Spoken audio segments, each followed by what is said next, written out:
Hello everyone. दोस्तों last year आज ही के दिन 11 जुलाई को हम ये डिस्कस कर रहे थे कि नाबार्ड का नोटिफिकेशन कब आएगा और 12 जुलाई को ही नाबार्ड का नोटिफिकेशन आया था। 12 जुलाई को नाबार्ड का नोटिफिकेशन नाबार्ड के लिए खास डे है क्योंकि नाबार्ड का फाउंडेशन डे होता है। सो दोस्तों आज फिर से 11 जुलाई बट एक साल बाद 2023 की कंडीशन है। हमें ये समझना है कि नाबार्ड का नोटिफिकेशन कभी भी आ सकता है।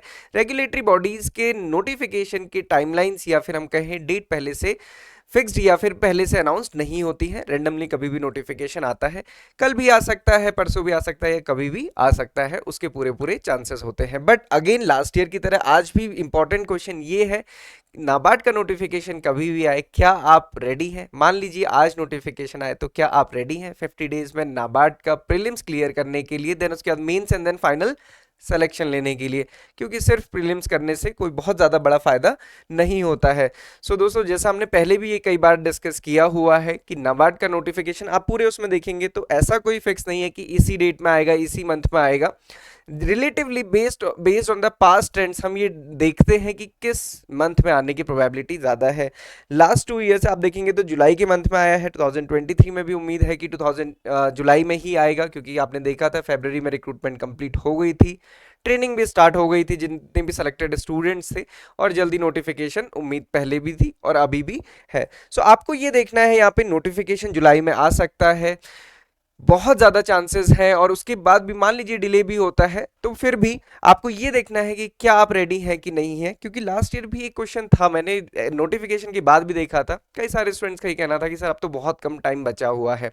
और लिटरली अगर आपने बिल्कुल नहीं शुरू किया होता है तो ऐसा लगता है कि अब बहुत कम टाइम बचा हुआ है, क्योंकि 50 डेज में 8 सब्जेक्ट और सिर्फ प्रीलिम्स ही नहीं क्लियर करना है, डिस्क्रिप्टिव भी आपको प्रिपरेशन करनी है। तो इसलिए ये क्वेश्चन ज़्यादा इंपॉर्टेंट है कि क्या आप इसके लिए रेडी हैं कि नहीं है। ओके, सो अब कैसे पता चलेगा आप रेडी हैं कि नहीं है? इंपॉर्टेंट चीज़ ये है, ये तो आपको पता ही है, हमने कई बार डिस्कस की है। इंपॉर्टेंट चीज ये है कि आप जस्ट ये सोचिए, ये दो क्वेश्चन मैंने यहाँ पे आप लोगों के लिए लिखे हुए हैं, डिस्क्रिप्टिव क्वेश्चंस हैं, इनको अपने माइंड में ही सोचिए। आप लिखेंगे तो भी अच्छा है, आपको पता चल जाएगा कितना आप लिख पा रहे हैं। क्योंकि कई बार हम सोचते हैं तो हमें काफ़ी सारी चीज़ें आती हैं, बट जैसे हम लिखने बैठते हैं तो हम 2 लाइन से ज़्यादा नहीं लिख पाते। तो ये उन स्टूडेंट्स के लिए जो जर्नलिस्ट स्ट्रीम से प्रिपेयर कर रहे हैं, उनके लिए क्वेश्चन है, what is the role of green revolution in the Indian agriculture, how it become bane with the time. तो कैसे ये बेन बन गया टाइम के साथ, ये आपको डिस्कस करना है। इसमें करंट कंसेप्चुअल सारी चीज़ें आपके इंक्लूडेड होंगी। आप देखिए, लिख के देखिए कि आपको कितनी सारी चीज़ें याद आ रही हैं। ओके, इसके साथ ही साथ जो एग्रीकल्चर या स्पेसिफिक स्ट्रीम वाले स्टूडेंट हैं उनके लिए क्वेश्चन है, what are the various cropping pattern followed in India according to the various climatic zones. तो आपको जो 15 क्लाइमेटिक जोन्स हैं उसके अकॉर्डिंग प्रॉपर जो क्रॉपिंग पैटर्न है वो मेंशन करना है। ये थोड़ा सा डिफिकल्ट रहेगा नॉन एग्रीकल्चर स्टूडेंट्स के लिए। जर्नलिस्ट स्ट्रीम के स्टूडेंट्स के लिए ये क्वेश्चन है, स्पेसिफिक स्ट्रीम के लिए क्वेश्चन ये है। दोनों ही क्वेश्चन स्पेसिफिक स्ट्रीम वाले ट्राई कर ही सकते हैं। आप ये देखिए, लिख के देखिए कि आपको कितनी सारी चीज़ें याद आती है। इसमें आप देखिए कि कितनी डेटा, कितने साइंटिस्ट के नेम या फिर कितनी स्कीम्स आपको याद है, और क्या क्या चीज़ें अभी गवर्नमेंट आज के टाइम पे कर रही है, और सिमिलरली कंसेप्चुअल के लिए आप इसको देख सकते हैं। तो ये क्वेश्चन है, ट्राई कीजिएगा, कमेंट में बताइएगा, सोच के ही आपको कितनी सारी चीज़ें आ रही हैं वो आप ज़रूर बताइएगा। अब जो इम्पोर्टेंट चीज़ है, नोटिफिकेशन कभी भी आए, प्रिपरेशन तो आपको अभी से करनी है। उसके लिए कुछ 4 पॉइंट को कम से कम आपको ध्यान में रखना है। एक तो क्वांट्स, रीजनिंग, इंग्लिश।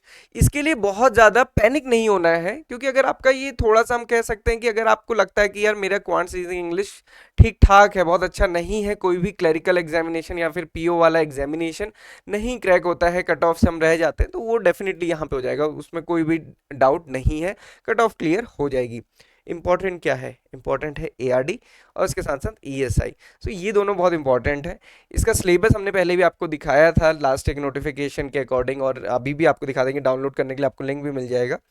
इन दोनों के साथ में ही एक चीज़ आती है, क्योंकि ये दोनों से मिक्स्ड ही है, वो है descriptive answer writing. Descriptive answer writing के लिए लैंग्वेज पे कमांड होना तो आवश्यक है ही है, साथ ही साथ कंसेप्चुअल अंडरस्टैंडिंग, एक जो हम कहते हैं ना wide concept, wide context, wide perspective होना बहुत ज़्यादा ज़रूरी है। अगर मैं वाटरशेड डेवलपमेंट की बात करूं तो फिर वाटरशेड डेवलपमेंट में आपको उसके एग्जाम्पल भी पता होने चाहिए, वाटरशेड है क्या ये भी पता होना चाहिए, उसका रिलेवेंस क्या है, ज़रूरत क्या है।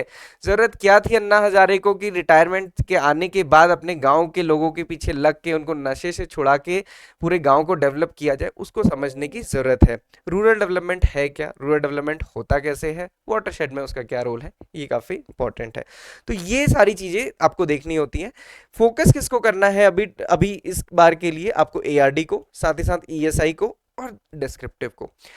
मैं हमेशा अपने हर एक सेशन में भी कहता हूं कि आपको ये जरूर ध्यान देना है कि फेज 2 की प्रिपरेशन कैसे आपकी साथ साथ के साथ चलेगी, ये जरूर देखना है, क्योंकि सिर्फ प्रीलिम्स से एग्जामिनेशन नहीं होगा। हालांकि प्रीलिम्स के बाद आपको बहुत सारा टाइम मिलेगा, बट आपका माइंडसेट होना जरूरी है। ओके, तो ये सारी चीजें आप ध्यान देंगे, ये वाले क्वेश्चन को आप आंसर कीजिएगा। इसके अलावा कई सारे स्टूडेंट्स कहते हैं सर बहुत सारे क्वेश्चन दे दीजिए, हम उनको प्रैक्टिस करते रहेंगे, और कई सारे स्टूडेंट्स आंसर लिख के भेजते भी, हम ट्राई करते हैं कि उनको चेक करके जल्दी भेजें। हमने एक पीडीएफ आपको दिया हुआ है, रोड मैप वाला कंप्लीट प्रिपरेशन गाइड है, ये काफ़ी पेजेस की है, आप इसको डाउनलोड कर सकते हैं डिस्क्रिप्शन से। यहाँ पे एआरडी के सिलेबस को हमने टॉपिक्स में डिवाइड किया है। इंडिविजुअल टॉपिक को आप डिस्क्रिप्टिव राइटिंग के लिए भी प्रैक्टिस कर सकते हैं ना। अगर आपको इंडिविजुअल टॉपिक क्लियर है तो फिर उसके बाद अगर उसको कोरिलेट करके एक डायनामिक और कंटेक्चुअल क्वेश्चन बनाया जाएगा तो उसको आप आंसर कर पाएंगे। साथ ही साथ डायनामिक पार्ट भी यहाँ पे मेंशन किया गया है, इसी तरह से ईएसआई वाला भी है, तो ये भी आप डाउनलोड कर सकते हैं। इंडिविजुअल टॉपिक पे आप देखिए कि आपकी किस टॉपिक पे कितनी कमांड है, इतने टॉपिक्स को भी आप क्लियर करके चलेंगे। केवल ये दोनों अगर आपके पास रहेंगे, आप अपनी वॉल पे पेस्ट कर लेते हैं और इनको टिक करिए कि आपने ये पढ़ लिया, study of branches, classification of crops, crop production, बस ठीक है, सफिशिएंट है, मेरा हो जाएगा। और फिर उसके बाद देखना है कि डिस्क्रिप्टिव में आप कितना लिख पा रहे हैं। तो इस अप्रोच के साथ आपने चलना है। सिलेबस जो भी हमने डिस्कस किया था, इसके साथ साथ प्रीवियस ईयर पेपर का कंपाइलेशन सबसे ज़्यादा ज़रूरी होता है, हमेशा हम इसी पे फोकस करते हैं। इसका पीडीएफ हमने आपको सर्कुलेट किया था केवल एआरडी ईएसआई का। इसके साथ साथ प्रीवियस ईयर के सारे ही पेपर का कंपाइलेशन आपको मिल जाएगा। बट अगेन, मटेरियल कलेक्ट करने से कुछ नहीं होता है, कितना भी आप मटेरियल कलेक्ट कर लीजिए, रादर देन आप मटेरियल ना कलेक्ट कीजिए, एक दो ही पीडीएफ बहुत अच्छे से पढ़ लीजिए, बहुत अच्छा आपको चीज़ें समझ आ जाएंगी। केवल इस पीडीएफ को डाउनलोड कीजिए और यह देखिए, आपको पता चल जाएगा क्वेश्चंस कैसे थे और साथ ही साथ क्वेश्चन किस टॉपिक से थे, है ना। क्वेश्चन रिपीट होंगे इसका कोई चांस नहीं है, या फिर हो भी सकता है, बट क्वेश्चन किस टाइप से पूछे गए हैं ये समझना बहुत ज़्यादा जरूरी है, रादर देन कि ये देखना कि इस क्वेश्चन का आंसर मुझे आता था कि नहीं आता था, इससे कुछ फर्क नहीं पड़ेगा। आप ये देखिए कि क्वेश्चन आया कहाँ से, कोकोनट को प्रोपगेट कैसे किया जाता है, तो इस बार कोकोनट नहीं, इस बार मैंगो पूछा जा सकता है, पोमोग्रेनेट पूछा जा सकता है, ये देखना ज्यादा जरूरी है।